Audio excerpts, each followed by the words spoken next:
7 o'clock still. We'll call this meeting to order. And got a few people from the waiting room joining us now.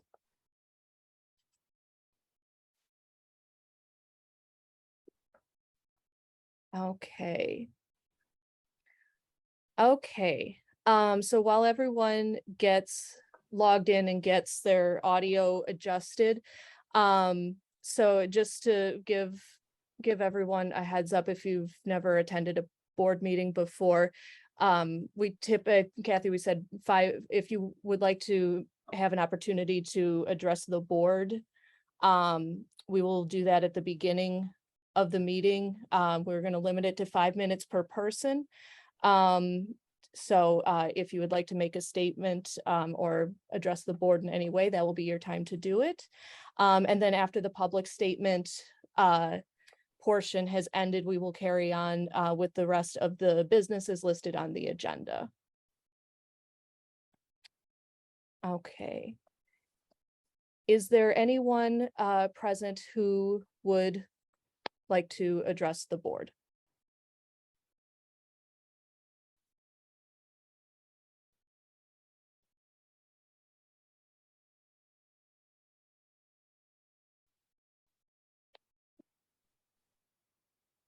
Okay. I would also ask if you are attending this meeting, if you could put your name in the chat, just so that we can have that for our meeting notes as well.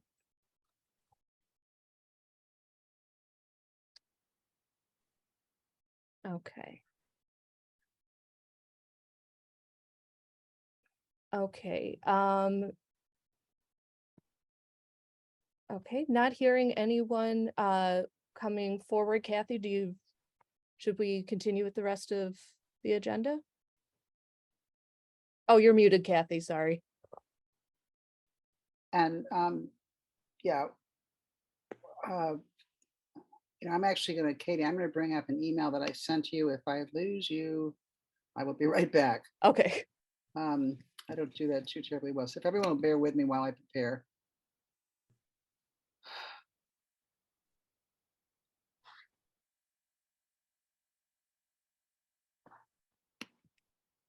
Okay, thanks. Yeah, I want to thank everyone for joining us tonight. It's a windy October evening out there, and I appreciate your taking time in your evening. The Bears are on tonight. I know it's a busy night, and thank you for being with us for summer part of our meeting. Katie, do we have any minutes to approve, or can we go right into our discussion? We do have minutes to approve from back in August for the last convening of our special topics committee, which was the August 10th meeting. Real quickly before we jump in, someone did ask on the chat if there was a particular person who is going to join to discuss a follow-up topic. The patron has been given the link, been invited to make a statement as a member of the public.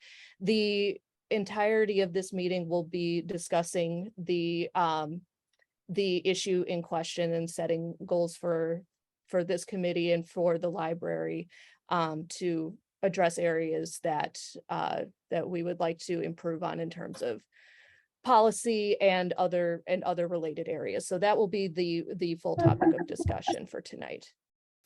Hey, I don't want to interrupt. I'm sorry. I just want to let you know Lindsay Bornhold's having trouble getting on. I'm not sure if anyone else might be. If you can see anything on your end. I don't see anything on my end. It doesn't show me that there's anyone there's no one waiting in the meeting room, but thank you for letting me know. Can I ask Meg, could you by any chance give us your full name for it's in the chat. Oh, it's Megan Pezikowski. I'm a member of the I see. All right, I'm sorry. Okay, thank you so much. If anybody's communicating with you about not getting in, I suggest they log off and try to log again. It often comes in the second time. Yeah, Zoom is fickle that way, unfortunately. Yeah. Well, I tell you what, why don't we defer the minutes because it's on a totally different topic until we meet again? And I'm going to get started. To the members of the public, we do have another scheduled 8 o'clock meeting for most of the people who are at this committee have to move on to that. So we do have a timetable tonight. So we want to keep this moving along. I want to share with everyone that's listening an email that I sent to Bonnie, Matt, and Katie, who are going to be working most closely with me on this committee. So I sent this out this afternoon. Thank you for being available tonight. Here are my thoughts on starting out tonight. Bonnie and I have a meeting at 8. I hope we can brainstorm topics below. Here we go. I hope we can brainstorm topics below and others you all bring to, Yeah. others you all bring to the table. We'll divide up tasks and follow up in about 2 weeks. The reason for the lag is our involvement in the director interview process this week and next. We will be looking to other members of the community to be involved at a time in the future. Our goal tonight is to identify what we need to do to be sure there is no repeat of the incident of October 10th with regard to child viewing objectionable material on a public computer. We can restate this goal at any time. Our work should add a greater safety and security to all patrons regarding proper use of computers, improve staff supervision of public computer use, and be useful in upcoming long-term planning. I see us taking a few directions determined by interest, committee work, and greatest familiarity. Here are some tasks we'll be studying, and we'll add more as we brainstorm. Kathy, oh, I'm sorry, I didn't mean to cut you off, but I did notice Ally just joined the. Thank you. Sorry, I've been trying to get all my stuff together. My nanny and everything. So thank you. Thank you. I'm good. Bye, guys. Ellie, I'm just explaining the purpose of tonight's meeting. Would you like me to finish, or would you like me to pause and have your remarks? Oh, no, you can go ahead. And thank Okay. you. Thank you for giving me that up. I appreciate it. Okay, so what I was saying was that there are some tasks that we will be studying, and any more that are brainstormed to be looked at. Okay. Review and revise library computer policies and wireless guides. Compare practices and policies with local libraries and American Library Association. Review and revise suspension of services guidelines. Review and revise as needed best practices filter recommendations. Explore lapse in access of a computer with an expired out-of-district library card. Review and revise as needed location and staff supervision of computers. Review and revise as needed recording and consequences followed up on violations of computer policies. Explore the privacy rights of public computer users and the safety and well-being of all patrons. These objectives come from my notes from our last board meeting attended by our attorney and recent conversations with Katie, Ally, and others. Recommendations from our work will be reported to and approved by the full Board of Trustees. We'll submit all policy and procedural changes to council before board approval. Thank you in advance for stepping into this role. We will be joined as necessary with staff and other trustees. So that's where we're going with this committee. So we welcome you all this evening. We thank you for joining us. We will sort of become more engaged in this list, but Ally, if you want to take the stage. And again, we have a 5-minute time limit on this, unfortunately, but we would very much like to hear from you. Yes, I would like to. First of all, I'm Alicia Tafoya. I go by Ally. I'm going to try my best to go everything as fast as possible because I did watch your video. I do want to know what the final decision of the consequences are. I did hear that he was not a resident. Can you stop? I did hear he's not a resident and that he did not have a library card that was active. It was not, he shouldn't even have been able to log on at that point. So I would like to know that today, what your final ruling is on that, because it seems like you're trying to find the right verbiage for it, but I heard indefinitely, permanently banned, and should never be allowed back. I also want to know if the other children that were there that day around that time were also, their parents were contacted to see if they had seen anything or witnessed anything. Because like I said, it's always a see something, say something, but not every child or adult person does that. I also would like to talk about the blockage on the adult and children laptops. I know that was something that you guys discussed. So, and then going forward as well, if there's a possibility to just ban, you know, search engines as porn engines, just period on those things, not putting like a cyber wall on there, or if you choose to do that as well, that'd be wonderful. But you know, if there's a way to, you know, minimize what they can look at legally, because they can't look at it legally there. As far as what your policies state. The last thing I want to say here is I did almost get through the entire meeting. I can tell that a lot of this is based on, you know, if you have the right words or not so that you don't get sued. And I understand that you're a business and that you don't want to be sued by patrons or sued by other people of the public. That's not my prerogative here. My prerogative here is to make sure that my daughter is taken care of in the best way possible, and that the other children at the library are also taken care of as well. Being told by the lawyer that you are not allowed to give me any details of what was seen that day angers me to a point of just complete madness. I was taken away a gift. I was taken away my power from this individual. My daughter, her power was taken away as the story of how she learned about sex, not in that beautiful artistic way that you want to sit down with your kid and have that one-on-one day where you say, hey, this is what two people do when they love each other. And I can't give that back to her. And I don't know how to address her and explain things to her because I'm not getting the information that I need. And I don't care how many times I need to ask or how many people I need to go through or how many things I need to do, but I want to know. I want to know what was seen. I want to know if he was touching himself. This person has priors of computer acts and, you know, these are things that should be red flags in your system. And you know that he was there a lot. That was stated. You know him as a person. So you can't tell me that he wasn't there not watching porn every other time that he's been there because you know him so well.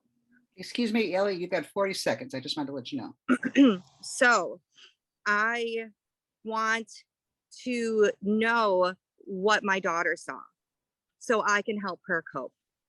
And so I can help her through her journey into the future and get her the proper resources that she needs, because this isn't just about some random guy watching porn. This is about giving and taking away an experience from someone that deserved better.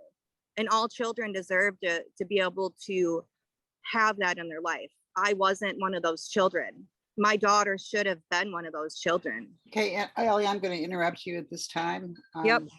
Thank you very, very much for your words. I know they're speaking from your heart, and we appreciate that. When I started up this morning, you were a couple of minutes delayed in getting in. I went Yes. over a list of things that we will be discussing, and I think that they touch on all this. Ellie, you and I had a long conversation yesterday, and certainly one of the most important things you told me repeatedly was your desire to know what she had seen, and I passed that on to our director, and she I believe, has a call into our attorney, so we'll follow up Yes, on. in fact, I was gonna say, Kathy, I did get a chance to speak with Oh. our attorney this afternoon. Um, I know this is not the answer that you want, but by patron privacy laws set by the state of Illinois, we are not allowed as a library to provide information on, let me grab our policy here.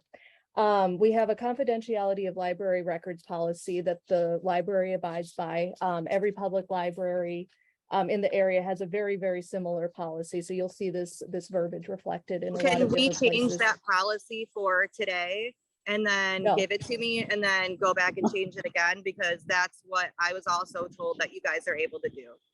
Not No. for the confidentiality of library records. This is abiding by Illinois law. The confidentiality of library records and activities inside a public library. This is a policy we do not have any flexibility on. I understand where you are coming from. I am not saying that what the information that you want, that's reasonable to want that as a parent. As a public library administrator, we are not allowed to give out that information. Did So you give that information to the police? to To the police? I don't remember exactly what was discussed, but the police have their own handling of their own records. Yeah. Okay. Yeah, definitely not the answer I wanted. It was the answer I knew I was going to get. Like I said, I don't know how to fight this or get around it or find whatever loophole I need to. I need to know. It's never And happened. again, Ally, I apologize, but I'm going to have to cut you off at this time and go on. I would just also like to say that I think Bonnie has done a wonderful job advocating for the committee and for the community. A lot of the things that you said, I truly appreciate. I truly, truly appreciated you and being honest and caring. So thank you. Well, actually, I'm not Bonnie, but I know. I see who Bonnie is, and I wanted to make sure that she was recognized for the great job that she did in last meeting. great. And she's right here with us, so thank you very much. Okay, we're gonna move on to, and first of all, I don't have the screen up because I'm looking at this email. Is Matt with us by any chance? Yes, he Yes. is. Oh, great. Yes, great. I'm here. Okay, welcome. All right, so what I would like to do is mull over the list that I've sent out to you based on notes and so forth. And Ally's recent remarks. And what are your thoughts on the directions of our efforts in this committee based on the list we have, what we can add to it and how we can tackle it? Which one of us are you addressing, Kathy? Well, why don't we start with the trustees, Bonnie and Okay. then Matt. Okay, And excuse me, Janie, you're here as well, right?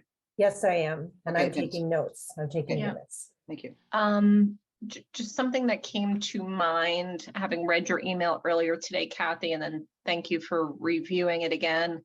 I think one of the things this committee may also have to do is decide what the review process looks like for the suspension.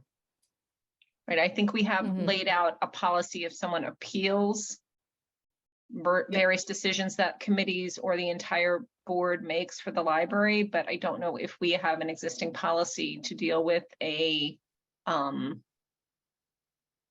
review of a suspension. Yeah, I did include review and revise as necessary suspension of services guidelines. Okay. And actually, I'm going to interrupt you, Bonnie, if you don't mind. Katie, one thing Yes. you could do for us right now, I know Ally had asked me earlier, is read the language in the letter of suspension as it's actually written. She's correct. A lot of us misquoted it. Yeah, give me 1 second Sure, to sure. pull that up. Okay, well, I'll go back to Bonnie and then we'll switch back to you. Okay. Thanks, Bonnie. So we are, that is included the review and revise suspension of services guidelines. We could include anything you want to add to that, or is that sufficient? Nope, that's the only thing I can think of at this time. Mhm. So, Matt, you know, can we get this book? 'Cause I want it. Which one? Toy Story? Jessica, can you Alright. please mute? All right, I've got everyone muted, but yeah, just asking if, unless you're actively speaking, just to reduce background noise, if you could keep your computers muted, thank you. Yeah, so Kathy, just going through your email today, I'll try to address each of these in turn. I think the most practical steps we can take right now in terms of immediate address are those privacy screens that we discussed for the laptops, making sure that the laptops are, or patrons understand the laptops are not to go in the children's area. So then there's, the reduced risk to that. Certainly review and revise the wireless guidelines to be more in line with the overall computer access guidelines. As I think we determined in the subsequent discussion that those are a little more tightly girded and probably more in line with the type of privacy and protection we want to afford.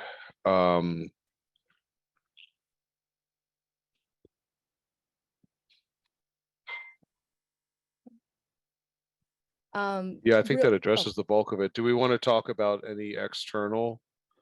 Just reading through your email again, Kathy, any external participation in this working committee, or is that for another time? well, I was going to, I had talked to you and Jenny and gotten some names of community members, so I'll be reaching out. And I thought hopefully at the next meeting, we would have some participation at that end. And as I think I had in my notes, community would be involved in recommendations we make to the board and so forth. Mhm. Yeah, and in terms of the two folks you had recommended, broader community members or associated, those, I mean, those, as we discussed, I think are excellent candidates. Yeah. Given their community involvement and kind of broad purview. Yeah, I agree. I just, until either contacted them, we've talked about this, I don't really want to go into naming names. Mhm. Janie, thoughts from you? I think that you came up with a pretty comprehensive list. The only thing that I would add to it, and maybe it was in there already, but I think we should immediately move those carols away from the old front door. I don't know how or where to put them, Katie. Yeah. I really understand. No, I understand. No, we actually, after last week's meeting, two of the staff members went about measuring different options to see what we were working with. I think that's probably going to be getting too into the weeds, right, for this particular meeting. But their findings, unfortunately, are that we don't have a good place to put them. And not only just, oh, this is going to be, mildly inconvenient, but in terms of maintaining ADA accessibility guidelines and space measurements and stuff, we are extremely limited. The other thing that we, the other factor is that the alternate locations for where we could potentially put the computers, either A, would not be advisable with ADA guidelines, or it would not solve the problem of the computer screens being visible to the public or passersby in the library, just because we have such a small building. So I want to make sure that we have further conversation about that. I don't want to just cut that off right at the knees. But we have had staff take a look at it. And unfortunately, there are a lot of other factors that are not giving us really any better options than where they currently are. That's what I figured. I was thinking in my own mind where they could go, and I wasn't coming up with anything either. Yeah. So, That doesn't mean we leave them there. No, but Anna's written up a very detailed overview of the places that we've looked at, or that they've looked at, and explaining, okay, here would be the pros of moving them here, here are the cons. And yeah, I can, like I said, I don't want to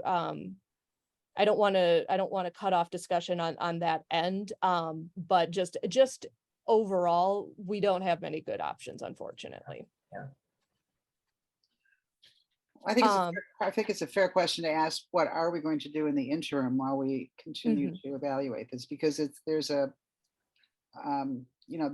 not the best place. We all know that. That wouldn't have happened if that individual hadn't been sitting in that chair. And so if we leave them there, what alternatives do we have in terms of staff and supervision and screening and so on and so forth? Yeah, the privacy screens might be a good option to investigate, even if it's just for a short-term solution. Additionally, Kathy, I was able to pull up the text, Good. the exact wording. So the exact wording was an indefinite suspension from the library building and property. The board will review the case after 1 year and make a decision at that point to either uphold the suspension or reinstate library privileges. And the patron will receive a written notice of the board's decision at that time. Failure to abide by the restrictions in the meantime would be considered trespassing, and the patron would be asked to leave immediately, or law enforcement would be contacted. So I was asked, does this mean that that individual could come back into the library until and observed and suspension then re-established, or would he be unable to come in the library until the review takes place and the board makes a decision? Until the review takes place and the board makes a decision. Great, thank you. Ally, if you're still there, is that the information you needed?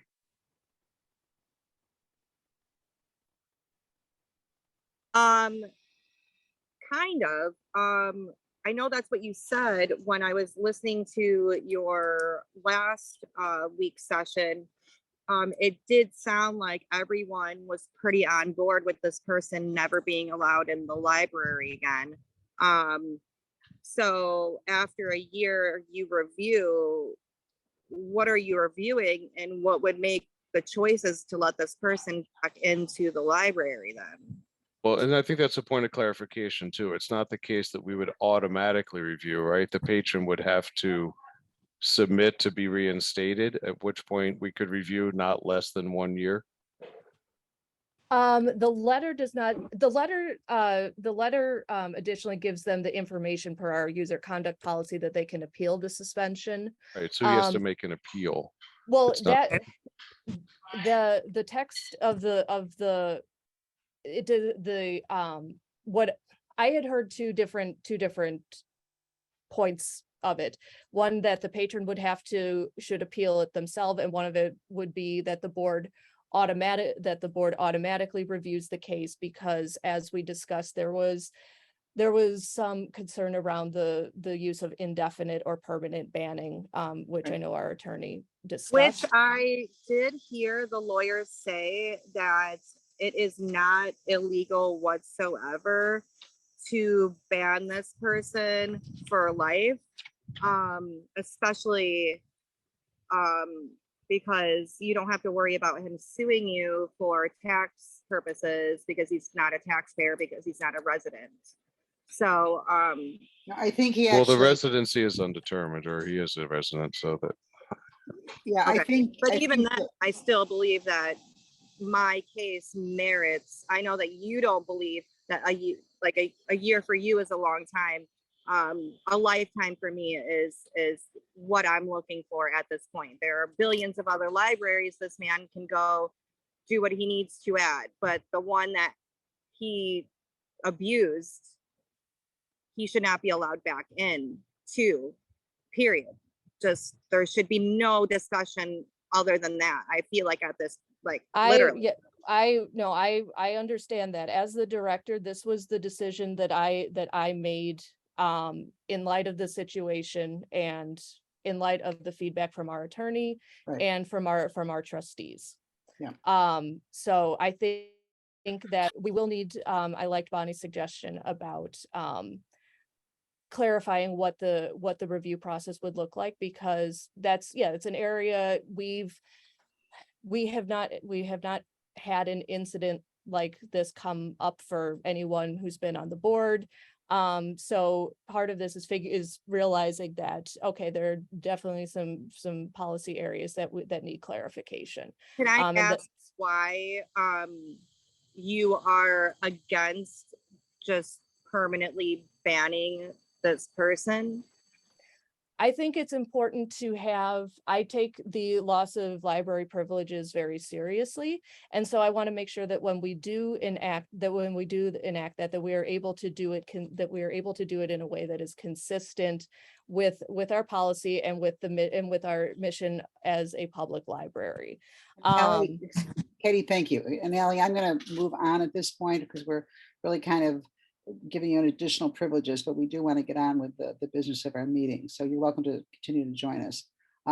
So what I'm hearing is we definitely want to get into, well, thank you, Bonnie, the clarifying of review process, the language of the process.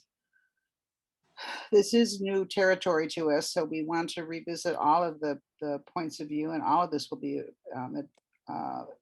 further advised by counsel.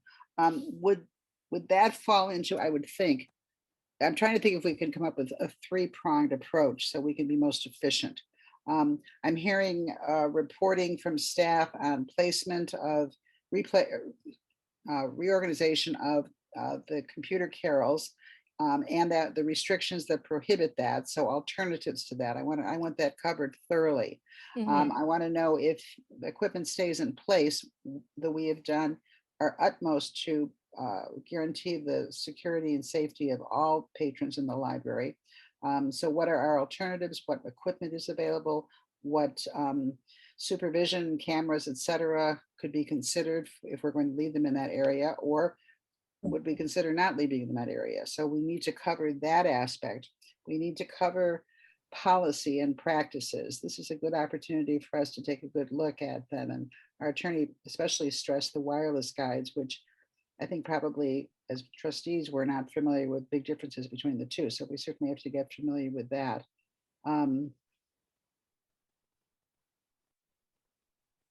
looking for, and then there's, and I greatly respect the opinions of our librarians, our certified librarians, who understand better than anyone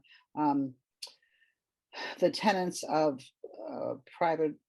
privacy for patrons and how they are protected by the public libraries in the United States. So that's kind of a three-pronged approach where we can go at it, where we have some staff, where we have some our library management team and trustees working together to bring back, hopefully in 2 weeks, at least a timeline of what we hope to accomplish at a reasonable time for that. Any comments, suggestions, or thoughts on that? Yeah, Kathy, just a thought. I think, it sounds like the early review and consideration of moving the study carols doesn't look great.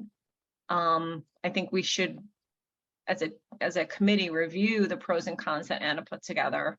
And secondly, I think you mentioned this, we should consider, is it possible to put some sort of camera then on the door frame or somewhere that may discourage inappropriate computer use of any equipment in those carols?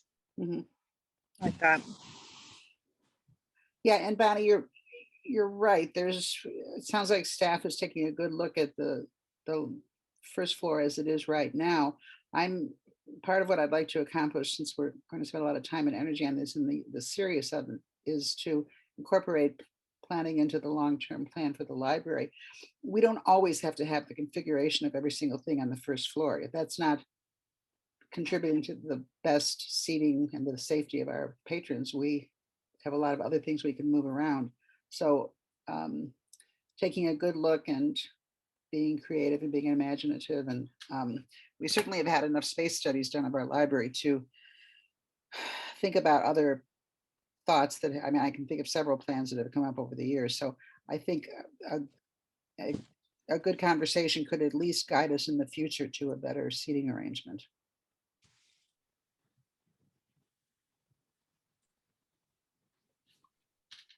Agreed on that, Kathy. The only question I had outstanding that wasn't clear to me in some of the follow-up was, it sounds to me at this point like our filters are in place, and at least as it pertains to the children's section where we can circumscribe the web access, those have been implemented. Is there any need for revisit and revision of those at this point? Of the filters on the children's computers? Correct. That's a question I would have to defer to Eliza. She would be in the best position to speak to how the computer use works down there and the efficacy of the library filters. Yeah, I know that she the most that she said recently is that I think she said about every 6 weeks she has to reset them. Although I think, or that she has to, I think, Refresh them. Yeah. yeah, I think they're running in, I think they run into issues where the filters start filtering out information that they should not be, Mhm. that they are filtering out websites that are appropriate for use and viewing in the library. But again, she would be the person to have more specifics on that. Yeah, and I think that's going to be endemic, as we've discovered with any of these filters, is they're going to have to continually be refreshed, just given new content and new ways of positioning that content. However, I think, as we've agreed in the children's section, we can err on the side of being conservative with those filters. Obscenity is not protected on the First Amendment, whereas we're much less constrained in the adult filters.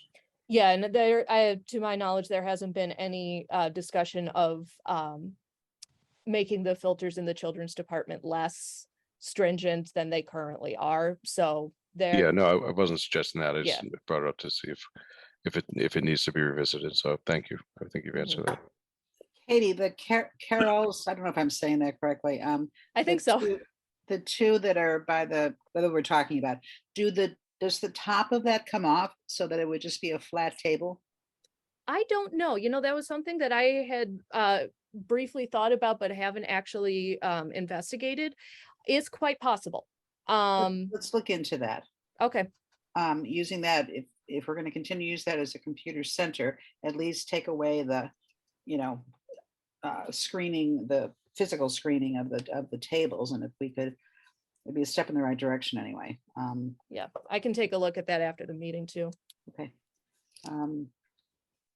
So could you fill Eliza in on Matt's question and ask her to get back to us when we meet again in 2 weeks or sooner, if she's comfortable doing so, if she's got that information. Sure.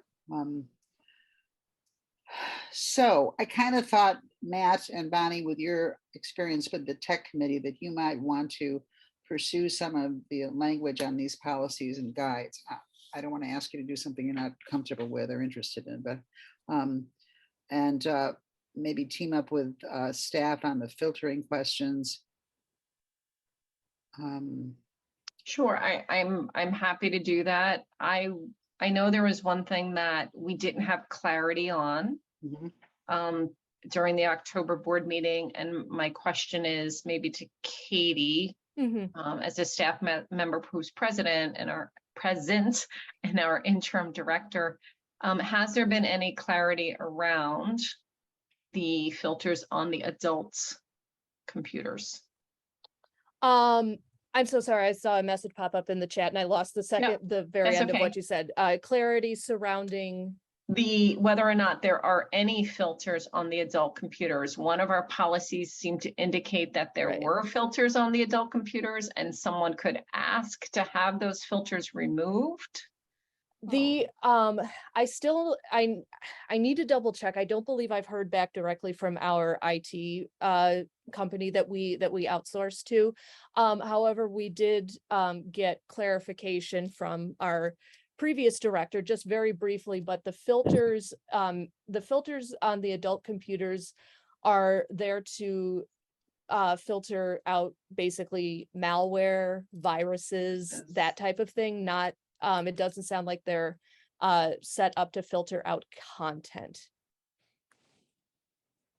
Okay, and then did we learn why Cook Memorial Library has implemented filters on their adult computers? Yes, they, in their policy, they mentioned that, I've got their policy, I printed out relevant copies of stuff here. It says, as required by the Children's Internet Protection Act, or SIPA, in order to remain eligible for certain federal technology funding, the library provides internet filtering software on public library computers to block visual depictions of obscenity, child pornography, and in the case of persons under the age of 17 years, materials that are harmful to minors. They receive federal funding that that part of that, it requires, if a library receives certain federal funding for, I think it's reduced internet service, cost of reduced internet That's service. exactly it. Yep. Yeah, they have to comply with the requirements of the Children's Internet Protection Act, which requires filtering on all computers, adult and children. Not every public library receives that same funding. So not every public library is required to meet the SIPA requirements. And there are multiple libraries in the area where their computer and internet use policy does state that specifically that they provide unfiltered internet access, and then goes into the details of what that entails. So Okay, thank you. I'm glad that you were able to dig a little deeper around Cook Memorial, and I think just on a go forward basis, we'll consider that in our policy review. Yeah, Bonnie, for what it's worth too, I did a quick canvas of the websites of the competitive assessment we did as part of the tech committee. None of the libraries which I was responsible for contacting, and I can list those all for you, but none of them do anything other than what we do, which is malware for the adult computers. I did not speak to any directors to get further color on that, but I assume what the SIPA requirements are where that falls, because we're in a tight situation here between First Amendment protections versus take it up with your federal defender. Yeah. Wouldn't hurt to go revisit, since we have established a rapport with several libraries, to just revisit on this particular question of, since they have the same protection or lack thereof of the computers and filtering, what do they do? What do they do to protect the general public from, not seeing anything, or better yet, the computers not being misused? So I can take that as a follow-up if you'd like, since I spearheaded the initiative, which was unrelated to this. Yeah. And go back through that canvas list, which number 12 of our local libraries, which we felt are approximate fungible competitors, if you will. I think that'd be great. That'd be all great. right. See what all of our neighbors are doing and get the kind of pick their brains as to, I'm sure from my conversations that I've had, this is not a problem that's unique to us. And so other libraries are considering the best management as well. So that'd be great, Matt. Thank you. Yep, pleasure. And Katie, what are we doing about finding out how that computer was accessed with an out-of-district expired library card? Have not had a chance to investigate that further, but that is something that is on my list that I need to test so that I can follow up with our IT group to figure out what might be going on with that. Okay. I have a question I had a on thought that. and then it flew out of my head. Sorry, I have go a ahead, question on that, and I don't want to speak out of line here, but we have reciprocity with Lake Forest Library, where this individual was originally issued a card, correct? That was expired. Yes. So for libraries where we have reciprocity, can we exchange information, perhaps not detail, because we don't want to get into privacy concerns, but when a card has been suspended? To I have, preempt? I have been Yeah. in contact with Lake Forest. Okay. And then I would also like to know how many times he was able to use that card while it was, you know, while it shouldn't have been able to be used, because he frequented there quite a bit. So how many times was he able to log in with an expired card as well? I don't know if we have access to that information. I can take a look, but our computer system is designed to very strictly limit how much information we're able to access about patrons' activity. See what they are like Googling. You can't. Correct. You can't see any of that. No. Okay. That is by design. Which is, we're finding out, is consistent with libraries throughout the Yes. North Shore, and I presume the entire state of Illinois. Honestly, throughout the country, we've done our research ourselves, and this is something that happens in libraries across the country, and mothers and parents and children are subjected to these things, and are trying to find ways to make sure that, you know, maybe laws change or things change so that it doesn't have to be this way. Okay. So Matt is going to look into neighboring libraries, a follow-up on the previous tech committee assignment that he had, which is great. Kathy, you can write down that I'll be doing that as well, because I was just in touch with 2 libraries related to some with our HR committee. So Perfect. yeah. So can you tell me, the 2 of you got combined, how many libraries you'll be talking to? Give me 1 second. Well, just a rough number. I'm sorry. 12. Oh, okay. But Bonnie, why don't you and I coordinate so we're not duplicating outreach? Yeah. Definitely. Okay. So, and we're going to ask Eliza to visit with us and fill us up, just actually a Q&A on what goes on in children's. That'd be a good bit of information for us when we need in 2 weeks. So if you could, Katie, ask her to be available. Yes. And could we ask the tech committee to deal with these policies that have to be reviewed? That could be a longer task, but we can take them in order of priority. It sounds like the suspension guideline is of particular interest. Yeah, I think that's fair, Kathy, to put that on the tech committee that within their purview. I would say the suspension guidelines, and then the combination of the wireless and mobile access guidelines. Thank you. Okay. Kathy, I have the chat up, and I'm looking at the chat. Thank you. I Lindsay, Laura Peace would like to speak for a few minutes. Do we have time in the agenda, or should she come to our next meeting? Actually, we're adjourning in 11 minutes, so we can certainly give her 5 minutes. So Okay. Laura?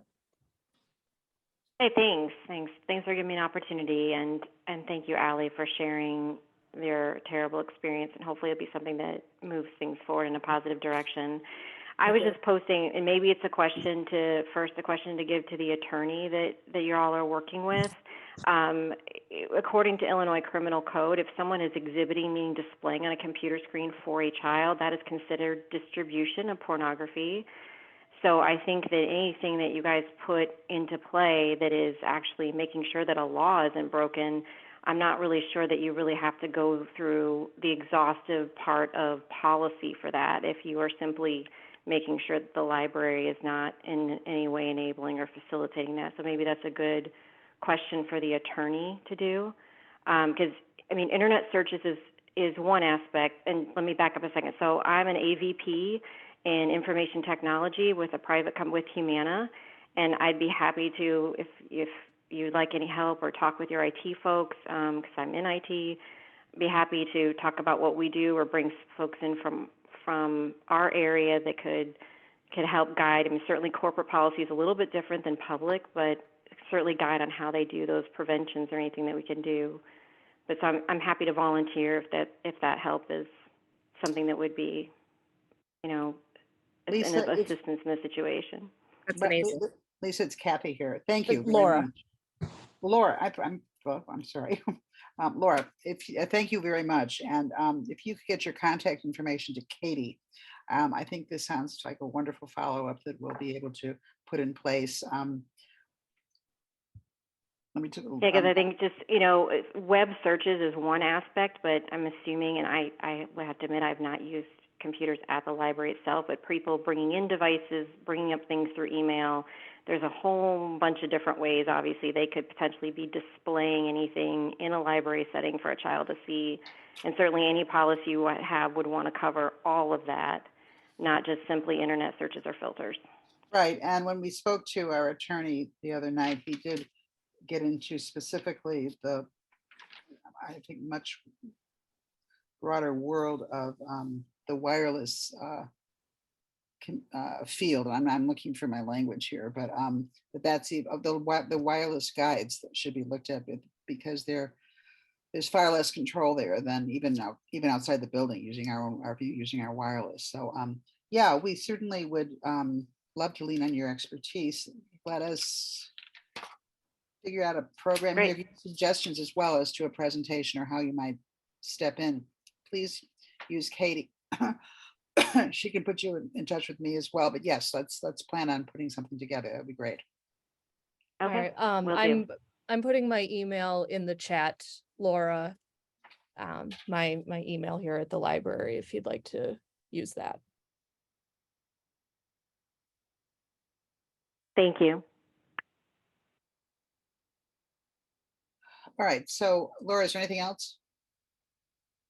Oh, that's all for now. Like I said, I think if there's an avenue where at least you can, you know, shut down people viewing or let them know that there could be consequences, I would think legal otherwise. And I don't know how the police have been involved in this particular situation, but clearly it falls under the definition of someone distributing to a child. So I would think that signage, things like that, warning people that if you're using library resources for that purpose, you can be criminally prosecuted. I think things like that would definitely be a good dissuader. I heard the other things that you're talking about in terms of cameras and all that. It's just really hard to monitor that way. As much as you can do through IT, your wireless, et cetera, and whatever. And again, I can grab some. I'm not personally really savvy in the security aspect. I work in a different aspect, but I could certainly get a volunteer, I'm sure, to come in and work with your IT folks and some of the better programs that can filter out a lot of that. But warning people that any of that could be considered distribution to a child would hopefully be a good deterrent as well. Okay. Obviously, we would have to work with our attorney as well as far as any language that we're putting up on the computers. But this is definitely something we will explore with you. So thank you so much. Thank you. All right. So we have about 7 minutes by my watch. I guess it's about 6 now. And unfortunately, as I said, we have an 8 o'clock meeting we have to move into. So Are other non-committee meeting members allowed to speak, or is this just based on your guys' own meeting? No, we I was going to say everyone was given an opportunity to address the board before you logged in. So they were given that opportunity at the beginning. Okay, cool.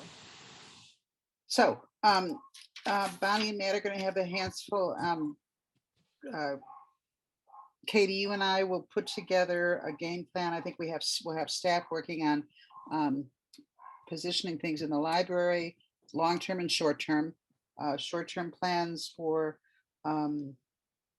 let's see if we can get the tops off those tables. So let's see what we can do to open things up. Oh, I remember what I was going to say earlier, just in regards to privacy screens, I've already put out feelers to a few different library resources to see if any other libraries use something similar, if they have any recommendations in terms of in terms of a brand or a model, if there are any difficulties that they've run into using them, that type of thing. So as I get more information, I can make that available. Thank you. maybe that would actually be a good conversation to have with Laura as well when we begin to gather some information together. All right, so I feel that we've made a good step forward. We have a lot to investigate. What we're going to do is not change what happened in the past, but it's going to make us more secure, knowing that our library will continue to be among the best in the state and the safest that your children can attend. That's our commitment. That's what we do, and we do it very well, actually. This has just been a terrible setback for all of us. So I'm going to, Can I ask you? Katie, let's schedule a meeting for approximately 2 weeks from now. We're involved in this director search, so unfortunately we have many meetings that are booked, which are going to stand in the way. But I think probably letting Matt and Bonnie do their job is going to take a little bit of time anyway, and staff to put together some recommendations. So we'll schedule something approximately 2 weeks from now. Of course, it will be posted. If you have any questions, you can always follow up with us as far as when this meeting will take place. We welcome you to listen in as well. If there isn't anything else from the trustees, I will entertain a motion to adjourn. I so move. Second. Hey, thank you all Hey, for- Kathy, there was someone from the public who asked Oh. for a moment. I'm sorry, I missed that. I apologize. Yeah, I know I know when you're thinking and running the meeting, it's difficult. Jerry, you asked for a minute? I did. It's real quick. I just so this particular individual has had 2 prior write-ups about this same incident. And I guess I'm curious as to, do the public libraries share this data with other libraries? So when this particular individual ends up going into a library where he hasn't had a write-up, that they are aware that this guy has already been written up twice for the same incident, and the least you could do is realize who this guy is and make extra precautions, maybe extra security, people around him, whatever you guys got to do. But is this information shared with other libraries? There isn't a kind of direct pipeline, so to speak, of a way to easily disseminate that information. And we don't have, there isn't a really good way to flag that across a system. We have notified the patron's home library. The policy for registering a library card at another library requires the other library to follow up with the home library to see if there are any, to make sure that their account is in good standing. The home library sets their own policies for determining what that threshold is, or determining whether an account is in good standing. So I think the responsibility for that would have to lie with the home library. As a reciprocal library, we're a little limited in terms of the easiest way to in terms of disseminating that information. I would think that, sorry to interrupt you, Katie, but I would think that unless the person is a registered sex offender, that sort of information is not easy to come by other than informally, as Katie is sort of indicating. Yeah. Right, so you had to search and ask other libraries to get that information yourself, Katie? I'm sorry, what was that?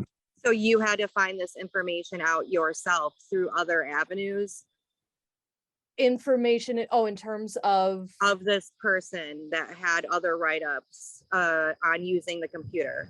The only information I had access to was information from our library from prior years, through our own incident reporting procedure. That was the only access I had information to. There's just one last thing I would like to say. You have, Katie, I don't know if you have children. This is a poor job. You know this person, he has come in, he has been written up for things on the computer before. And you take library privileges very seriously. And I'm sorry, I take children very seriously and the rest of their lives very seriously. And I don't think that you're thinking of the children. I think that you're thinking of yourself as banning some person that maybe you know or have some rapport with. I don't know what it is, but yourself has not handled this in an empathic and in a way that makes me feel and my children feel that we are given any sorts of security. You take these Ellie, things excuse me. seriously. I'm sorry, but you take these things seriously. Yeah, and you're Ellie, not we've already adjourned our meeting, so I have to Right, but interrupt you you. are We have people waiting adamant for an that you additional take meeting, things so seriously and that these things don't happen in your library, and then you tell me that these things are happening in your library. Ally, we can continue this conversation at a different time. thank you very I'm, much, everybody. I appreciate your feedback. Okay, Okay, meeting adjourned at Bonnie, 8:01. I would love to speak to her at some point if she wants to reach out. You know, I think we need to avoid ad hominem attacks here and individuals. These are difficult and challenging environments. Everyone's interests are aligned in protecting our children. And I think we're kind of delving off the path here in terms of being productive to being accusatory. And I'd just like to set that expectation. I can It's appreciate not everything that you're accusatory. doing, hear everything that you're doing. I appreciate everything that you're doing, but when you say you take things seriously and then you, all right. I hear and listen to the other meetings and it doesn't sound that way to me. I am going to, anyone who is not connected with the HR committee, I am going to ask that you log out so that our HR committee meeting, unless you would like to attend the public portion of the HR committee, you're welcome to stay, but I'm going to start letting people in for that. Great, thank you. Thank you all.